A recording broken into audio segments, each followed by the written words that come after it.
सुनते हैं जी, छोरी ब्याह लायक हो गई है, कुछ सोचा है या नहीं? अरे भाग्यवान, सोचा क्यों ना है। और अपनी छोरी के लिए ना सोचूंगा तो और किसके लिए सोचूंगा। लेकिन मैं कोई जल्दबाजी करने के पक्ष में ना हूं। मैं चाहता हूं कि हमारी छोरी के लिए छोरा चाहे थोड़ा लेट मिले, लेकिन रिश्ता अच्छा होना चाहिए। जल्दबाजी में अपनी बेटी की किस्मत नहीं फोड़ने वाला मैं। अरे कितना लेट, कई साल हो गए, आपको तो अपनी छोरी के लिए कोई छोरा जमता ही ना है। मुझे भी पता चले ऐसा कौन सा कोहिनूर हीरा ढूंढ रहे हैं आप। इसकी उम्र की सारी छोरियों का ब्याह हो गया है, कहीं ऐसा ना हो अच्छा दूल्हा ढूंढने के चक्कर में सारी जिंदगी छोरी घर में बिठानी पड़ जाए। अरे मैं कहती हूँ इसको ठिकाने लगाओ तो फिर अपने छोरे का नंबर लगाऊं मैं। सारी उम्र मुझसे ही रोटियां बनवा कर खाओगे क्या?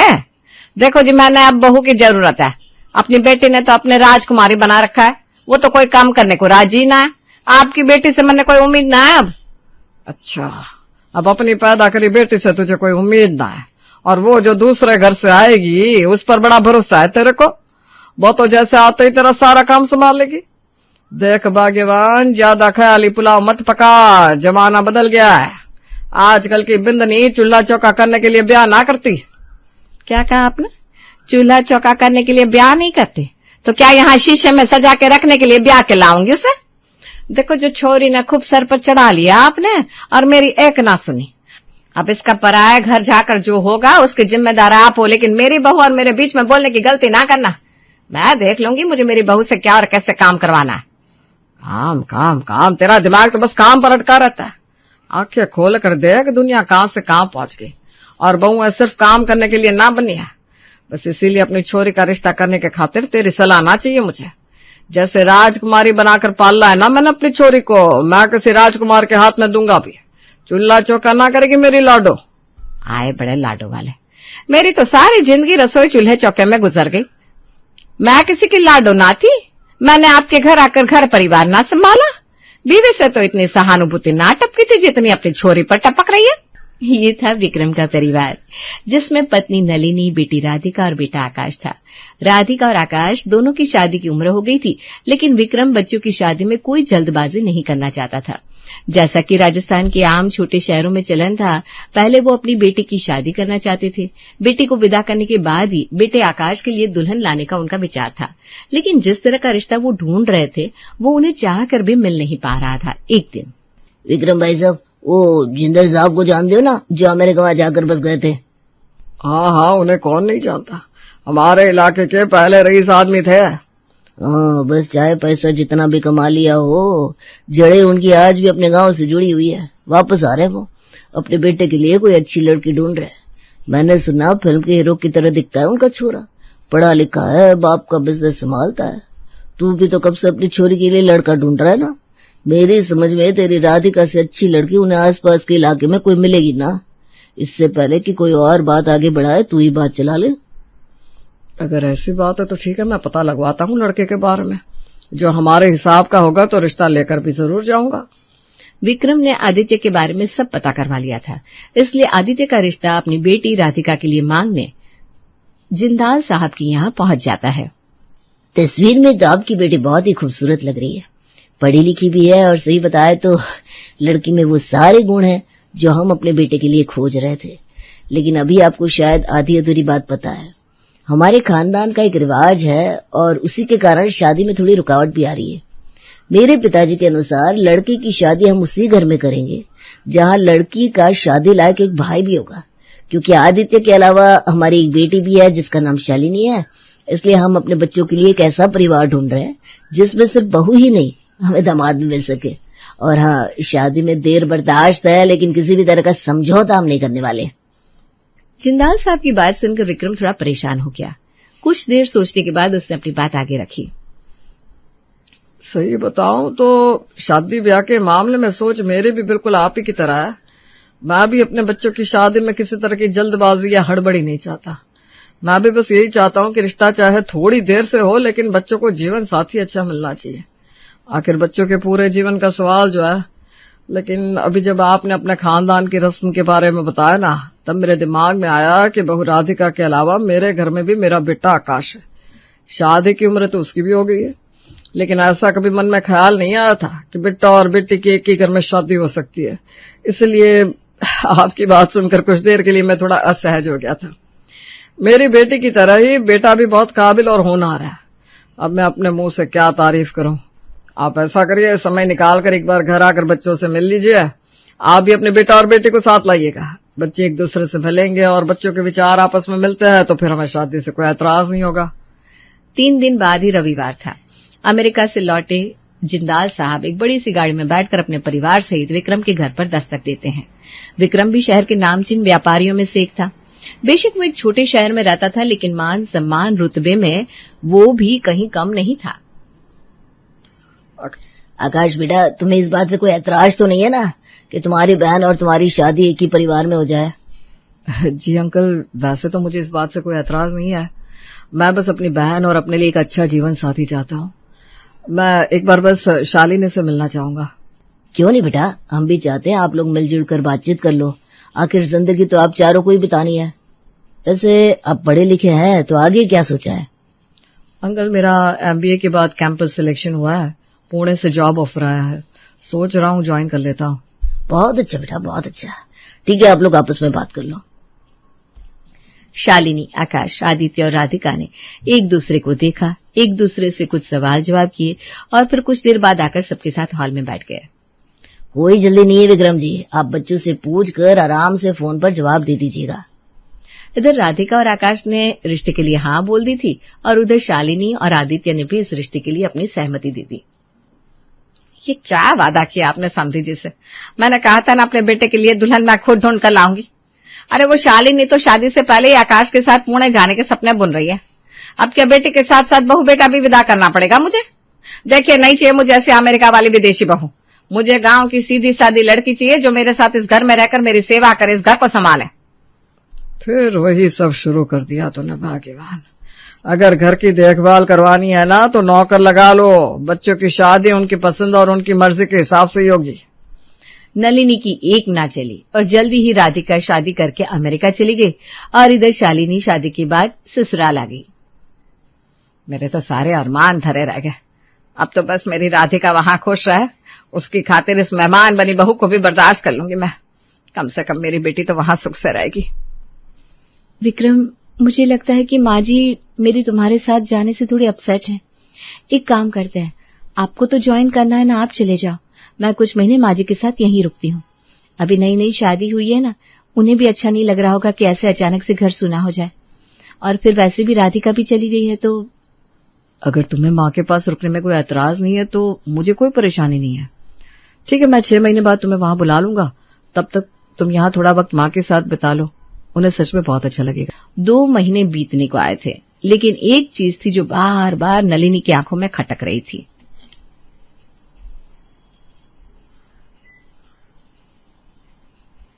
सुनिए जी, राधिका से बात हुई आपकी?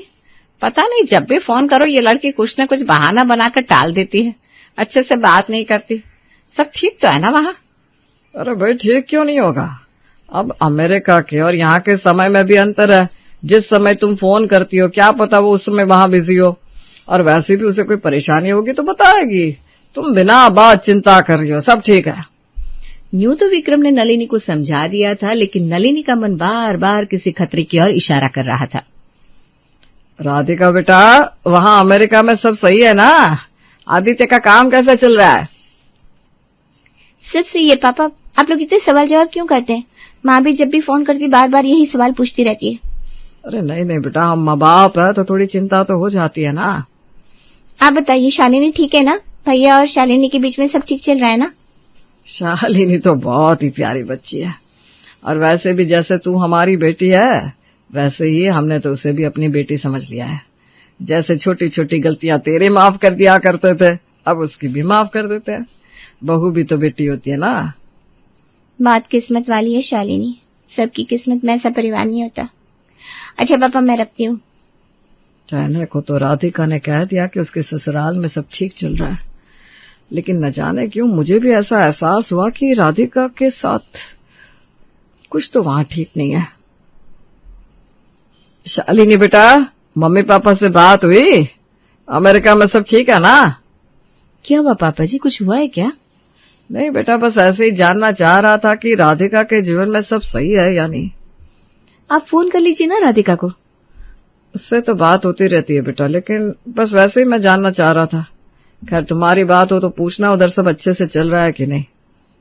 अरे आप समझते नहीं है पापा जी, नई नई शादी है ना, और फिर अमेरिका में तो घूमने फिरने के लिए इतना कुछ है कि वो आप लोगों से बात करने के लिए ज्यादा समय नहीं निकाल पा रही होगी, और आप लोगों को लग रहा है कि वो किसी परेशानी में है।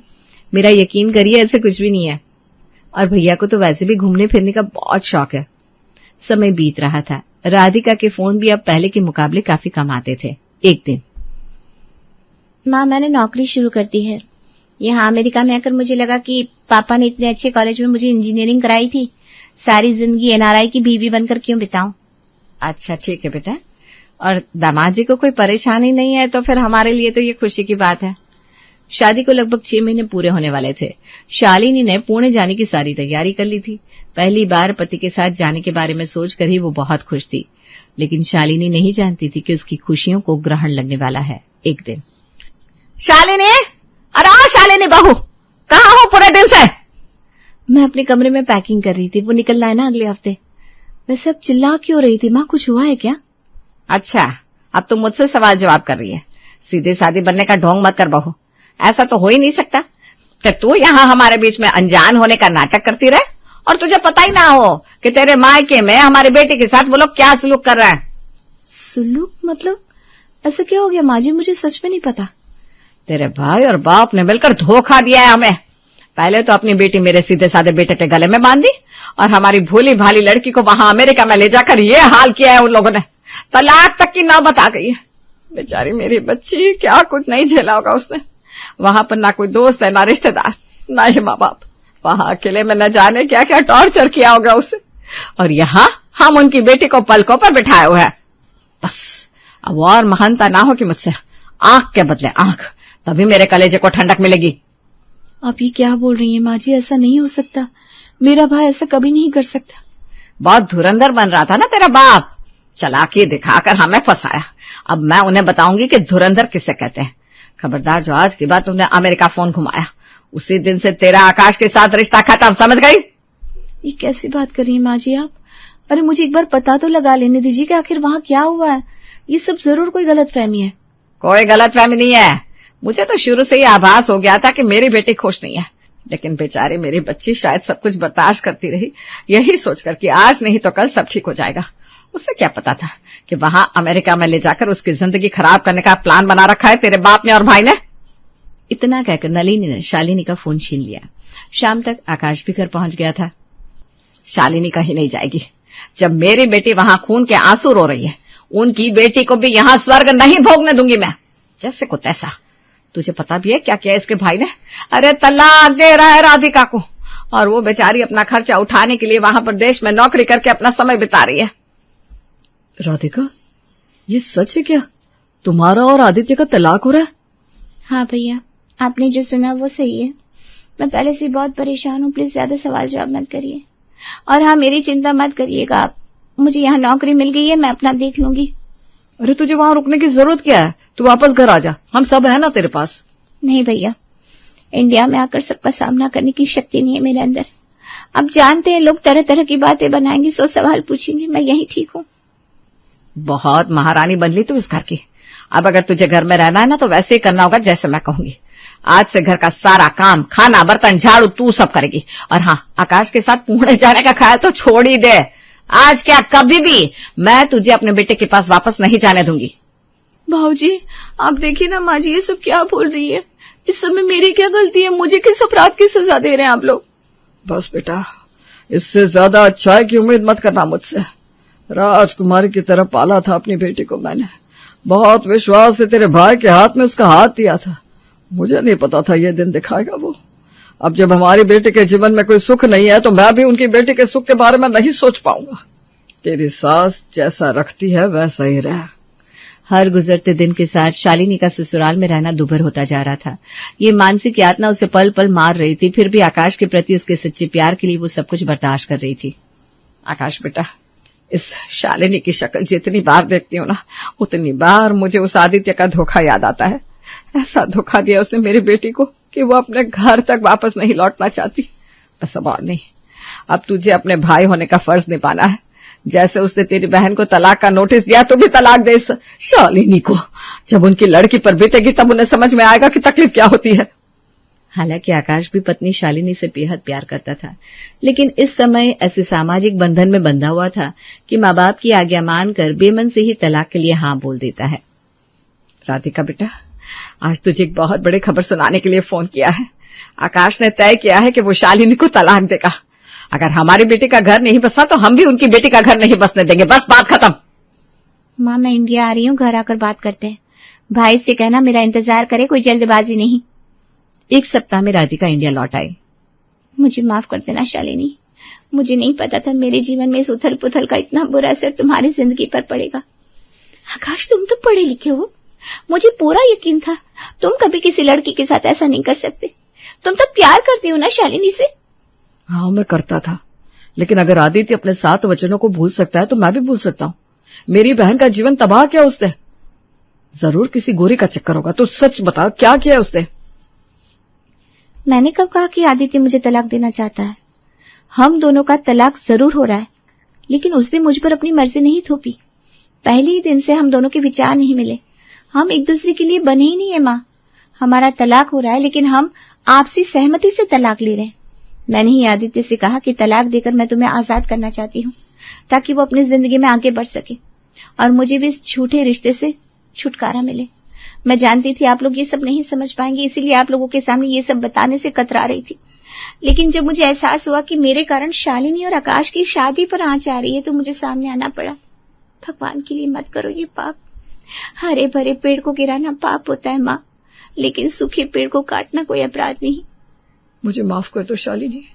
भावनाओं में बहकर मैंने इतना बड़ा फैसला ले लिया, लेकिन सच कहता हूँ मैं भी हर पल तड़पा हूँ।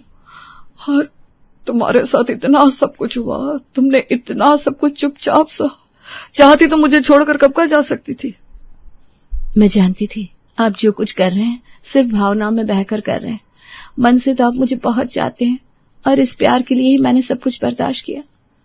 देखा माँ, इतना सब कुछ हो गया, उसके बाद भी इन दोनों का प्यार एक दूसरे के लिए जरा सा भी कम नहीं हुआ। ये सच्चे मायने में लाइफ पार्टनर है। मेरे और आदित्य के तो विचार कभी मेल ही नहीं खाया। हमें ये रिश्ता सिर्फ घुटन दे रहा है, इसलिए हम आजाद होना चाहते हैं। उम्मीद है आप लोग हम दोनों के रिश्ते को समझेंगे। इस घटना के बाद आकाश और शालिनी का रिश्ता और भी मजबूत हो गया, जबकि राधिका उसने इस बंधन को छोड़कर अपना अलग आकाश चुना। रश्मि और शिल्पा जो सगी बहनें भी हैं और अब एक घर में देवरानी जेठानी बनकर आई हैं, बेड पर आराम से बैठी हुई हैं। तभी रश्मि कहती है, शिल्पा देख यार, इस वाले ऐप पर चीजी बर्स्ट पिज्जा पर 40% ऑफ चल रहा है, साथ में गार्लिक ब्रेड और कोक का कॉम्बो भी है। मेरा तो अभी से मन ललचाने लगा। सुबह की वो बोरिंग लौकी की सब्जी और रोटी खाकर तो मेरा गला ही सूख गया था। सही कह रही हो दीदी, माँ जी पता नहीं क्यों इतना सादा खाना बनवाती हैं। अब हमारी उम्र क्या उबला हुआ खाना खाने की है। मैंने तो सुना था कि ससुराल में ऐश होती है, पर यहाँ तो हर चीज सादगी से होती है। चलो जल्दी से ऑर्डर कर दो। मैंने अपनी पसंद का वो मैक्सिकन बर्गर भी कार्ट में ऐड कर दिया है।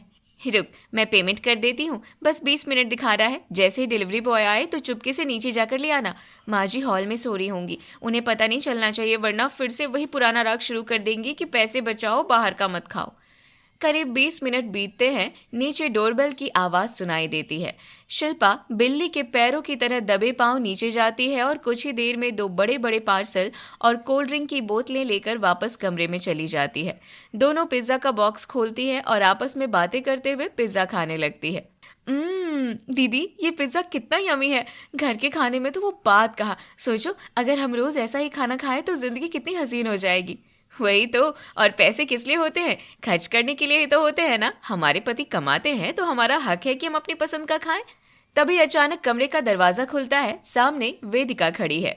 ये सब देखकर वेदिका बहुओं पर गुस्सा होते हुए कहती है, ये फिर से क्या हो रहा है यहाँ? रश्मि, शिल्पा, तुम लोगों ने फिर से बाहर का मंगा लिया। अभी 2 घंटे पहले ही तुम लोगों ने दोपहर का खाना खाया था, और ये डिब्बे ये तो किसी महंगे ब्रांड के लग रहे हैं। माँ जी अब भूख लगी थी तो मंगा लिया, इसमें इतना हैरान होने वाली क्या बात है? और वैसे भी वो लौकी की सब्जी खाकर पेट कहाँ भरता है? बेटा बात भूख की नहीं है, बात आदत की है। मैंने तुम्हें कितनी बार समझाया है कि इतना चटपटा और बाहर का खाना सेहत के लिए अच्छा नहीं होता, और ऊपर से ये इतना महंगा आता है। तुम्हें पता भी है कि घर के हालात कैसे हैं। माँ जी, अब हर छोटी चीज पर आप हमें टोकेंगे तो कैसे चलेगा? एक ही तो शौक है हमारा, अच्छा खाना खाने का। अब क्या हम वो भी छोड़ दें? हम कोई चोरी के पैसे से तो नहीं मंगा रहे हैं ना, हमारे पति कमाते हैं, हम उन्हीं के पैसे से खर्च कर रहे हैं। रश्मि, तुम्हारी ये सोच बिल्कुल गलत है। अजय और विजय अभी अपनी नौकरियों में गए हैं, उनकी सैलरी बहुत मामूली है। घर का EMI, बिजली का बिल और महेश जी की दवाइयाँ, इन सब में पैसे पानी की तरह बह जाते हैं। अगर तुम दोनों ऐसे ही हर दिन हजारों रुपए खाने में उड़ा दोगी तो बचत कब होगी? कल को कोई मुसीबत आ गई तो क्या करेंगे? माँ जी, आप तो हमेशा मुसीबत की ही बातें करती रहती हैं। हम भी अभी जवान हैं, अभी हम नहीं खाएंगे तो कब खाएंगे?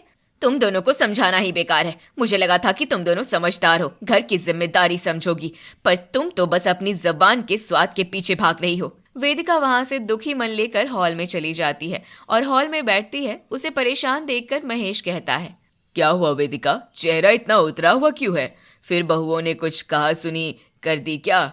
क्या बताऊं महेश जी, उन्हें समझा समझा कर थक गई हूँ। रोज का यही नाटक है, बाहर से महंगा खाना, पिज्जा, बर्गर, पता नहीं क्या क्या मंगाती रहती हैं। अजय और विजय की इतनी कम सैलरी है, ऊपर से घर के खर्चों का इतना बोझ, पर उन दोनों को तो बस अपना स्वाद दिखता है। उन्हें इस बात की कोई फिक्र नहीं है कि घर कैसे चल रहा है। शांत हो जाओ वेदिका, अभी उनकी शादी को कुछ ही समय हुआ है। धीरे धीरे वे घर का बजट और जिम्मेदारियां समझ जाएंगी। नई उम्र है, थोड़ा शौक तो होता ही है। तुम इतनी चिंता मत करो, सब ठीक हो जाएगा। तभी नेहा कॉलेज से वापस आती है और कहती है, माँ, आज कॉलेज में ऑफिस वालों ने फिर से टोका। मेरी फाइनल ईयर की फीस जमा करने की कल लास्ट डेट है। मैंने आपको पिछले हफ्ते भी बताया था, क्या पैसों का इंतजाम हो गया? अभी थोड़ा हाथ तंग है। महेश जी की इस महीने की दवाइयाँ कुछ ज्यादा महंगी आ गई और मकान के लोन की किश्त भी इसी हफ्ते आई है। क्या तू 2-4 दिन और रुक नहीं सकती? मैं कहीं से जोड़ तोड़ के करके देती हूँ। ठीक है माँ। शाम को अजय ऑफिस से घर आता है और अपनी माँ के हाथों में दवाइयाँ देता हुआ कहता है, माँ, ये लीजिए आपकी अस्थमा की दवाइयाँ, आप इन्हें रेगुलर खाइएगा, बीच में मत छोड़िएगा। तू क्यों इतना खर्चा करता है? मुझे अच्छा नहीं लगता। मेरी दवाइयों पर हर महीने इतना पैसा निकल जाता है। मैं सोचता हूँ कि अगर मैं ये दवाइयाँ ना लूँ तो शायद घर के कुछ और काम बन जाए। पिताजी, आप ऐसी बातें फिर से करने लगे। आप क्यों चिंता करते हैं? आप हमारी छत हैं। आपकी सेहत से बढ़कर हमारे लिए कुछ नहीं है। मैं और विजय, हम दोनों भाई मिलकर सारी जिम्मेदारियां उठा लेंगे। अगले दिन शिल्पा वेदिका के पास आती है और कहती है, माँ जी, घर में सब्जियां बिल्कुल खत्म हो गई हैं। हम दोनों बाहर जाकर बाजार से सब्जी ले आते हैं। ठीक है बेटा, ये लो 500 रुपए। कोशिश करना कि जो जरूरी है वही लो, ताकि पैसे बच जाएं। रश्मि और शिल्पा तैयार होकर बाजार जाती हैं। बाजार में काफी भीड़ है। रश्मि एक बड़ी सब्जी की दुकान पर रुकती है जहां कुछ फैंसी सब्जियां रखी हुई हैं। ये देखकर रश्मि कहती है, शिल्पा, देखिए मशरूम कितने अच्छे लग रहे हैं, और वो देख, ब्रोकली भी है। आज हम यही बनाएंगे। माँ जी की वही बोरिंग गोभी आलू खाकर तो मैं पक गई हूँ। पर दीदी, मशरूम तो काफी महंगे हैं। 200 रुपए का तो एक छोटा सा पैकेट है। माँ जी ने सिर्फ 500 रुपए दिए हैं। अगर हम ये सब लेंगे तो बाकी सब्जियां कैसे आएंगी? माँ जी कहीं गुस्सा ना करे। अरे यार, माँ जी का क्या है, वो तो हर चीज पर बोलती हैं। बोलने दो, आखिर हम दोनों बहनों का भी तो कोई हक है ना। जब हमें मशरूम खाना है तो हम खाएंगे, पैसे थोड़े कम पड़ेंगे तो अपने पास से डाल लेंगे। वैसे भी हमें अपनी पसंद का खाना चाहिए। चल, 2 पैकेट मशरूम के पैक करवा ले। वे मशरूम और कुछ और महंगी सब्जियां लेती हैं। उसके बाद उनकी नजर फलों की दुकान पर पड़ती है। रश्मि कहती है, ओए देख, कीवी और अनानास कितने फ्रेश लग रहे हैं। कीवी तो सेहत के लिए बहुत अच्छी होती है ना। चलो 1 दर्जन कीवी और 2 अनानास भी ले लेते हैं। दीदी, कीवी बहुत महंगी आती है। हमारे पास अब पैसे बहुत कम बचे हैं और हमें घर के लिए आलू, प्याज और टमाटर भी तो लेने थे। तू ना हमेशा माँ जी की तरह हिसाब किताब करने लगती है। चल चुपचाप ले ले। वे सब्जियां और फल खरीद कर वापस लौट रही होती हैं। तभी रास्ते में एक आलीशान रेस्टोरेंट पड़ता है। रेस्टोरेंट के बाहर लगे पोस्टर पर चीजी बर्गर की फोटो देखकर दोनों के कदम रुक जाते हैं। शिल्पा कहती है, दीदी, बहुत तेज भूख लगी है। बाजार में घूमते घूमते पैर दुखने लगे हैं। चलो ना, यहाँ बैठकर एक बर्गर खा लेते हैं। घर जाकर तो फिर वही सादा खाना मिलेगा। इरादा तो नेक है, चल जल्दी से खाते हैं। वे रेस्टोरेंट के अंदर जाती हैं। एसी में बैठकर आराम से बर्गर और फ्राइज एंजॉय करती हैं। करीब 1 घंटे बाद वे भारी भरकम थैले लेकर घर पहुंचती है। वेदिका उन्हें देखकर कहती है, आ गई तुम दोनों, काफी देर लगा दी। दिखाओ क्या क्या सब्जियां लाई हो, और जो पैसे बचे हैं वो वापस दे दो, मुझे दूध वाले को देने हैं। माँ जी, सब्जियां तो हम ले आए पर पैसे नहीं बचे। वो तो पूरे खर्च हो गए, बल्कि हमें अपने पास से भी कुछ लगाने पड़े। पूरे खर्च हो गए? 500 रुपए में कितनी सब्जियां आ गई? ऐसा कहकर वो सब्जी का थैला चेक करती है और कहती है, मशरूम, कीवी, अनानास। रश्मि, ये सब लाने की क्या जरूरत थी? मैंने तुमसे कहा था कि जो जरूरी है वही लाना। मशरूम और कीवी जैसे महंगे फल इस वक्त हमारे बजट में नहीं है। माँ जी, अब क्या हम फल भी नहीं खा सकते? ये तो सेहत के लिए अच्छे होते हैं ना। ऐसा कहकर रश्मि और शिल्पा पैर पटकती हुई अपने कमरे में चली जाती है। रात को अजय ऑफिस से आता है तब रश्मि उससे कहती है, अजय, आज माँ जी ने सबके सामने मेरा और शिल्पा का कितना अपमान किया, तुम्हें अंदाजा भी है? क्यों, माँ ने क्या कह दिया ऐसा? क्या कह दिया? उन्होंने हमें चोर जैसा फील कराया, सिर्फ इसलिए कि हमने अपनी पसंद का थोड़ा फल और मशरूम ले लिया। और वो 500 रुपए, वो हमारे ही तो थे ना। तुम कमाते हो, विजय कमाता है, तो क्या हम अपनी मर्जी से थोड़ा एक्स्ट्रा खाना भी नहीं मंगा सकते? माँ जी तो ऐसे चिल्ला रही थी जैसे हमने घर की तिजोरी साफ कर दी हो। रश्मि, चिल्लाना जायज था। वो 500 रुपए उन्होंने बहुत मुश्किल से बचाकर तुम्हें दिए थे ताकि वक्त जरूरत काम आए। तुम्हें पता है नेहा की फीस रुकी हुई है, पिताजी के चेकअप के लिए पैसे नहीं है, और तुम कह रही हो कि तुमने वो पैसे खाने में उड़ा दिए। यार, खाना जरूरत है, लेकिन इस तरह की अय्याशी हमारी औकात से बाहर है अभी। औकात? तुम अपनी पत्नी से कह रहे हो कि मेरी औकात नहीं है अच्छा खाना खाने की? अजय, मैं अपने मायके में राज करती थी, पापा मेरे वहां, कभी उन्होंने मुझे किसी चीज के लिए नहीं टोका। यहाँ तो एक एक निवाले का हिसाब देना पड़ता है। दूसरे कमरे में शिल्पा और विजय के बीच भी वैसी ही बहस चल रही थी। कह रही है और विजय उसे समझाने की कोशिश कर रहा है। शिल्पा रोने लगती है और कहती है, विजय, मुझे नहीं पता था कि शादी के बाद मुझे एक एक फल के लिए सास की झिड़कियां सुननी पड़ेंगी। माँ जी को लगता है कि हम सिर्फ पैसे बर्बाद कर रहे हैं, पर क्या हमारा कोई हक नहीं है? तुम दिन रात ऑफिस में रहते हो, तो क्या अपनी पत्नी को एक बर्गर भी नहीं खिला सकते? शिल्पा, बात बर्गर की नहीं है। माँ तुम्हारी दुश्मन नहीं है, वो बस चाहती हैं कि हम थोड़ा संभल कर चले। घर का लोन है, नेहा की पढ़ाई है, ये सब जिम्मेदारियां क्या माँ अकेले उठाएंगी? हमें भी तो साथ देना होगा ना। साथ देने का मतलब ये तो नहीं कि हम अपनी पसंद ही मार दें। माँ जी को बोलो कि हमें चैन से जीने दे, वरना हम अलग रहने का सोचने लगेंगे। कम से कम वहाँ हम अपनी मर्जी का तो खा पाएंगे। दोनों बातें करने के बाद सो जाते हैं। अगले दिन रश्मि की एक सहेली जिसका नाम पायल है वो घर आती है। रश्मि उसे दिखाने के लिए वो कितनी ठाठ से रहती है ढेर सारा खाना ऑर्डर करती है, और ये देखकर पायल कहती है, पर रश्मि, इतना सारा खाना, और ये तो काफी महंगा लग रहा है, आंटी जी कुछ कहेंगी नहीं? अरे छोड़ना, माँ जी का तो काम ही है बोलना, मैं उनकी बातों को दिल पर नहीं लेती। मेरे पति कमाते हैं तो खर्च करने में क्या बुराई है? पायल के जाने के बाद वेदिका शाम को घर के सभी लोगों को हॉल में इकट्ठा करती है और कहती है, रश्मि और शिल्पा, तुम्हें लगता है कि तुम अपने पतियों के पैसे उड़ा रही हो और मेरा कोई हक नहीं है तुम्हें टोकने का, तो अब मैं तुम्हें नहीं टोकूंगी। लेकिन मैंने और तुम्हारे ससुर जी ने एक फैसला लिया है। कल से रश्मि और शिल्पा जो भी खाएंगी, चाहे वो घर का बना हो या बाहर का मंगाया हुआ, उनके पैसे उन्हें तुरंत मुझे देने होंगे। पतियों की सैलरी उनके हाथ में आएगी और बहुएं मुझसे अपनी थाली की कीमत चुकाएगी। अगर उन्हें लगता है कि वो अपने पति के पैसे से खाती है तो अब वो खुलकर खाए, लेकिन आज से तुम दोनों बनोगी ससुराल में पैसे देकर खाना खाने वाली बहुएं। सच में माँ जी? मतलब फिर आप हमें नहीं टोकेंगी? बिल्कुल नहीं, तुम चाहे सोने का निवाला खाओ, मुझे फर्क नहीं पड़ेगा। बस शर्त यह है कि हर चीज का पैसा ऑन द स्पॉट देना होगा। क्या तुम दोनों को ये मंजूर है? हमें बिल्कुल मंजूर है। कम से कम अब हम अपनी मर्जी की मालकिन तो होंगे। अगले दिन से खेल शुरू होता है। शाम को रश्मि को बिरयानी खाने का मन करता है। वो अपनी सास के पास आकर कहती है, माँ जी, आज रात हम बाहर से लखनवी बिरयानी मंगा रहे हैं, ये लीजिए 800 रुपये, आप ऑर्डर कर दीजिए। ठीक है बहू, तुम अपनी बिरयानी मंगा लो, हम लोग घर की खिचड़ी खा लेंगे। बातें करने के बाद रश्मि अपने कमरे में चली जाती है। तब नेहा अपनी माँ से कहती है, माँ, ये आप क्या कर रही हैं? भाभीियों से पैसे लेकर खाना खिलाना, ये सुनकर मोहल्ले वाले क्या कहेंगे? और क्या आपको बुरा नहीं लग रहा? बुरा लग रहा है नेहा, बहुत बुरा लग रहा है, पर ये कड़वी दवा है जो इन्हें पिलानी जरूरी है। इन्हें लगता है कि पैसा पेड़ों पर उगता है। जब 1 महीने बाद इनका हिसाब इनके पतियों के सामने आएगा, तब इन्हें समझ आएगा कि पैसे देकर खाना कितना महंगा पड़ता है। तो बस देखती जा। रात को बिरयानी आ जाती है। सभी लोग डाइनिंग टेबल पर बैठकर खाना खाते हैं। दोनों बहुएं बिरयानी खाती है और घर के बाकी लोग खिचड़ी खाते हैं। अगली सुबह रश्मि वेदिका के पास आती है और कहती है, माँ जी, आज नाश्ते में आलू के पराठे बनेंगे, लेकिन उसमें एक्स्ट्रा मक्खन होना चाहिए, और दोपहर को हम शाही पनीर और बटर नान खाएंगे। ये लीजिए एडवांस में 1000 रुपये। ठीक है रश्मि, तुम्हारी पसंद का ही बनेगा, आखिर तुम पैसे दे रही हो। धीरे धीरे ये बात पूरे मोहल्ले में आग की तरह फैल जाती है। लोग बातें करने लगते हैं कि वेदिका अपने ही घर में बहुओं से पैसे लेकर खाना खिलाती है। एक सुबह वेदिका छत पर कपड़े सुखा रही है, तभी उसकी पड़ोसन बिमला अपनी छत पर खड़ी हुई उससे बातें करते हुए कहती है, क्यों वेदिका बहन, सुना है आजकल तुमने घर को ढाबा बना लिया है। बहुएं पैसे देती है तब उन्हें रोटी मिलती है। अरे जमाना कितना खराब आ गया है। लोग तो कह रहे हैं कि तुम जैसी सास किसी को ना मिले जो अपनी ही बहुओं के खाने पर व्यापार कर रही हो। विमला बहन, लोगों का काम है कहना। मेरे घर में क्या हो रहा है और क्यों हो रहा है ये मैं बेहतर जानती हूँ। अगर मेरी बहुओं को पैसे देकर खाना पसंद है तो मुझे उन्हें खिलाने में क्या एतराज।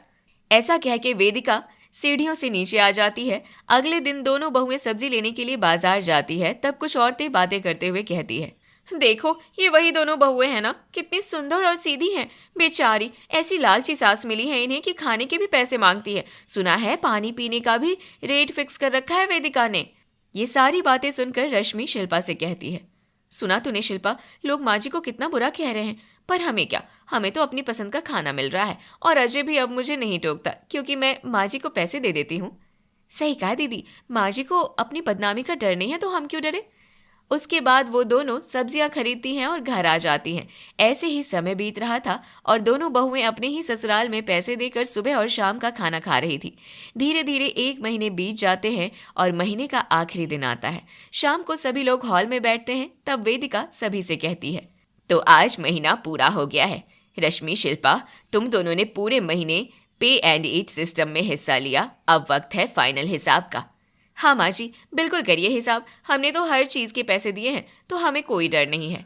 रश्मि, वेदिका, तुम दोनों का महीने का कुल खाने का खर्च, जिसमें बाहर का ऑर्डर, घर में बनी एक्स्ट्रा डिशेस, फल और तुम्हारी सहेलियों की दावत शामिल है, कुल मिलाकर 28,400 रुपये हुआ। क्या 28,000? माँ जी, आप कहीं गलत तो नहीं जोड़ रही हैं? हमने तो बस थोड़ा थोड़ा ही मंगाया था। हिसाब गलत नहीं है बेटा। 800 की बिरयानी, 500 का पिज्जा, 200 के मशरूम। जब रोज का औसत 1,000 रुपए का होता है तो महीने का इतना ही बैठता है। और अब मेरा हिसाब सुनो। रश्मि, मेरी सैलरी 35,000 रुपये है।